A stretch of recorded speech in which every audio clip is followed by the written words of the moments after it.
punca mulut berbau adalah daripada, bukan masalah mulut, bukan masalah gigi. Punca mulut berbau, nafas berbau adalah daripada karang gigi punca dia daripada karang gigi, daripada gusi berdarah, gusi bengkak, gigi berlubang. Itu punca dia, mulut kita berbau, nafas kita berbau.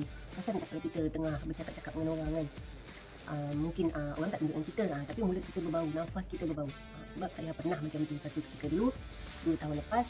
Sebab gigi ada karang memang tak perasan masa tu. Perasan tak kalau ada hitam-hitam dekat gigi kan, tu karang gigi lah. Okay? Kalau tak dibuang, tak dibersihkan, memang berbau, walaupun kita dah gosok gigi 2 kali sehari. Okay? Tu punca dia lah tadi. Okay. Penyelesaian dia macam mana? Pernah tak korang gosok gigi hari-hari, korang guna hari-hari, tak kisahlah ubat gigi apa, tapi ubat gigi korang warna putih kan.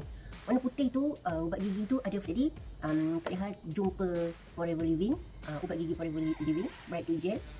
Dia ada, dia kandungan dia aloe vera, propolis dan pudina. Ni alhamdulillah lah, memang daripada cucu yang umur 2 tahun pun guna. Dia orang pun boleh telan, dia kan tak memudahkan budak-budak kan.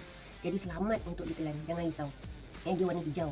Dia warna hijau, guna je, cara penggunaan dia sikit je. Sebesar, orang kata sebesar biji kacang hijau pun boleh.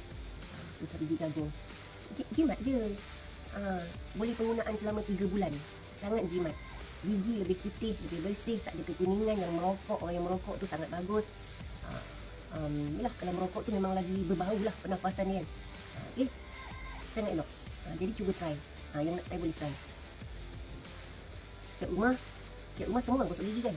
Jadi setiap rumah wajib ada ubat gigi kan. Cuba bertukar lah, dah habis yang tu cuba bertukar. Cuba try. Kalau yang ada masalah, kalau yang tak ada masalah pun boleh try juga. Untuk senyuman lebih manis, macam tak ya.